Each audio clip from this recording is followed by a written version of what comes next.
मैंने कुछ गलत नहीं किया है, मैं इसे डिलीट नहीं करूंगा। ये कहना है एक 22 साल के ऋषि कुमार का।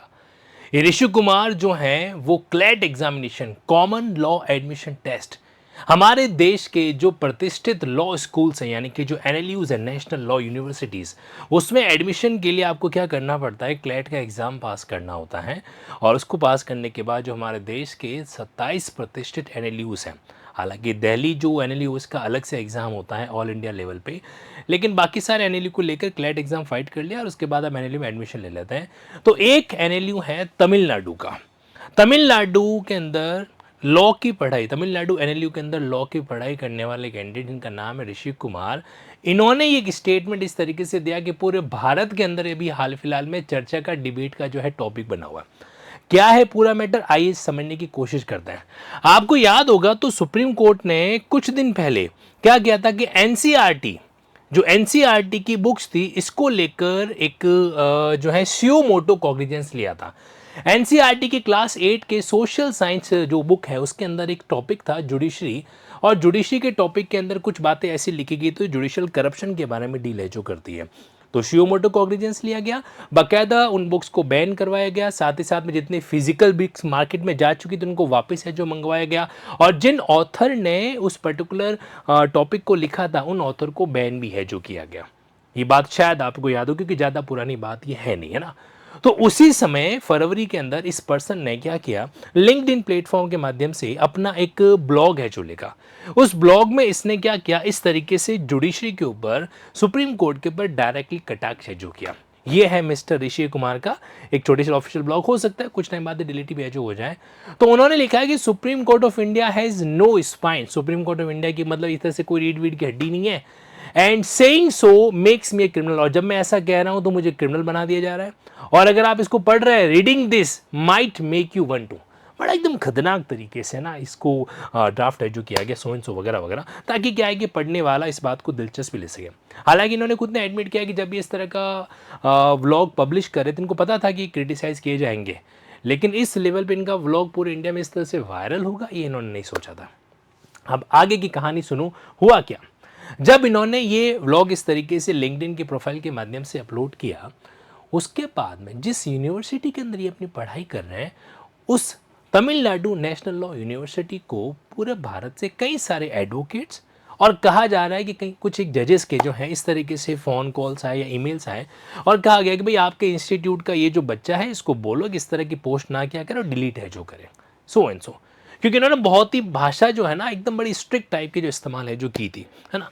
और यहाँ पे फिर ये हुआ कि क्रिटिसाइज हुआ वगैरह, और कॉलेज ने अनऑफिशियली, ऑफिशियली नहीं, अनऑफिशियली इस स्टूडेंट को एक ईमेल लिखा और उसको एडवाइस दी कि भाई तुमको ये पोस्ट जो है वो डिलीट कर देनी चाहिए, यही इंस्टीट्यूट की रेपुटेशन के लिए और तुम्हारे लिए भी जो आई थिंक ठीक रहेगा, ऐसा एक करके ईमेल है। मैं आपको बहुत शॉर्ट के अंदर बता रहा हूँ, एग्जैक्टली वो लैंग्वेज तो आपको इस ईमेल के अंदर ही देखने को मिलेगी।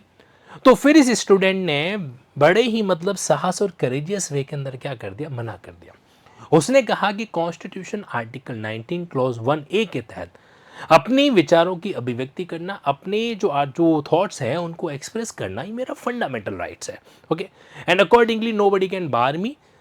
अब यहाँ पे सुप्रीम कोर्ट ने जो किया नहीं किया उसको मैं ऑफिशियली जस्टिफाई वगैरह नहीं कर रहा, लेकिन ये बात है कि मैं इसको डिलीट है जो नहीं करूँगा, मैं एक सिंगल वर्ड भी इसका डिलीट है जो नहीं करूँगा। अब जब ये चीज़ आई तो फिर लोगों ने इसको काफ़ी कुछ, जो लोग जुडिशरी से ऑलरेडी एंग्री थे उन्होंने भी कहा, और जिन लोगों ने कुछ इंसिडेंट देखे आज के समय में जुडिशरी से जुड़े हुए, तो उन लोगों के मन की जो आग है वो और भड़क गई। कैसे आई ये 2-3 इंसिडेंट मैं भी आपको बताता हूँ। ये आपको याद है जब एक तरीके से करोड़ों रुपए कैश जो है बरामद हुआ और जज साहब से पूछा गया कि इतना कैश कहाँ से आया, तो उन्होंने बोला कि इसका मेरे से कोई लेना देना नहीं। अब इसके रिगार्डिंग कुछ ज़्यादा मामला अपडेट हुआ नहीं, तो लोगों को इस बात को लेकर नाराज़गी थी। ऐसे कैसे और भी कुछ केसेस हुए। यहाँ पर एक मामला आपको याद हो तो एक ट्रिब्यूनल 2018 की बात है, आर के मित्तल जी करके जो जज साहब थे, उनके ऊपर ये आरोप लगा कि इन्होंने 5 अलग वकीलों के साथ मिलकर 50 करोड़ का जो फंड था वो एक तरीके से साइफन कर दिया इधर उधर, है ना। तो इसको लेकर भी कुछ ज़्यादा अपडेट आए नहीं, तो लोगों के मन में बार बार चीज़ को लेकर, जो ये भ्रष्टाचार को लेकर जो बात थी वो आगे बढ़ी रही थी। और जब उन्होंने इस तरह का देखा कि भाई एक बच्चे ने ऐसी हिम्मत करी, तो कई लोगों ने उसको अप्रिशिएट है जो किया। तो अब ये जो स्टूडेंट है वो पूरे भारत में कई लोगों की नज़रों के अंदर है जो आ गए। कौन? मिस्टर ऋषि कुमार। ये सही है या गलत है, इसको जस्टिफाई करने वाले हम लोग नहीं होते, बट इतनी बात ज़रूर हम कह सकते हैं कि हाँ, हर व्यक्ति को अपनी बात कहने का अधिकार है जो होता है।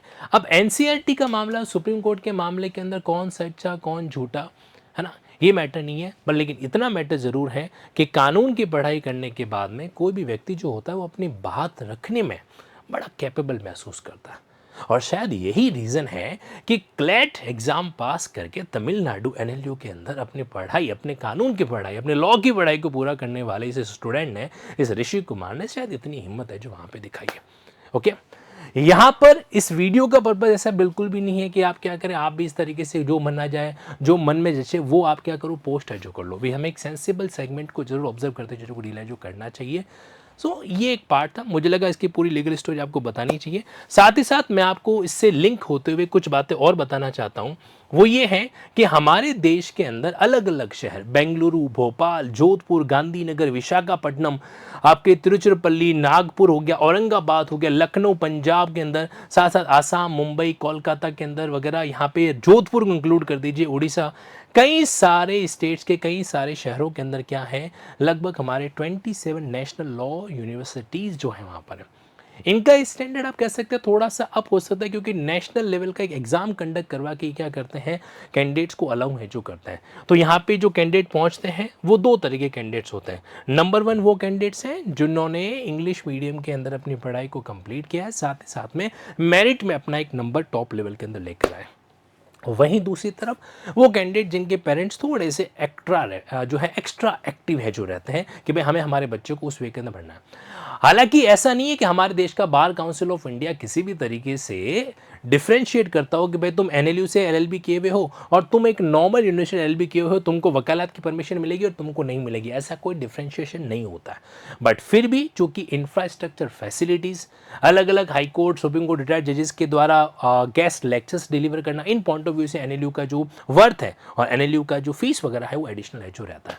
अगर आप क्लैट सेगमेंट के संबंध में कोई जानकारी जो है लिंकिंग लॉ के माध्यम से डील करना चाहते हैं तो आप मेरी टीम से कनेक्ट कर सकते हैं 9887746200 पे। ओके, और ऑनलाइन सेगमेंट पर भी क्या कर सकते हैं, ज्वाइन करना चाहें कर सकते हैं। यहाँ पर आप लोगों को ध्यान रखना है कि पूरे देश के अंदर आपका जुडिशरी के लेकर एकमात्र इंस्टीट्यूट है लिंकिंग लॉ, जिसने बहुत ही अफोर्डेबल, मतलब इस क्वालिटी एजुकेशन के दौर के अंदर इस अफोर्डेबल प्राइस को अगर आप कोई बीट करें तो बता दीजिएगा कमेंट बॉक्स के अंदर। 3 साल, क्योंकि 3 साल का प्रैक्टिस मैंडेटरी हो चुका है, 20,000 के अंदर आप 3 साल तक जुडिशरी की प्रिपरेशन है जो कर सकते हैं लिंकिंग ऐप के माध्यम से। इसको भी आप चाहें तो ईएमआई के ऑप्शन में कन्वर्ट है जो कर सकते हैं। और अगर आप रिकॉर्डेड सेगमेंट को डील करना चाहते हैं तो वो भी आपके लिए अवेलेबल है। और एक और ऑप्शन मैंने दे रखा है टॉप अप, यानी कि आप जितना पढ़ना है उतना ही पे करो। 2500 1 मंथ का पे कीजिए और 1 मंथ तक अपनी पढ़ाई को जुडिशरी के लाइव सेगमेंट के माध्यम से कंटिन्यू कीजिए। So take full benefit of it. Thank you so much for this part. बाकी इस बारे में आपका क्या कहना है आप कमेंट बॉक्स के अंदर अपनी बात रख सकते हैं। Thank you so much, take care.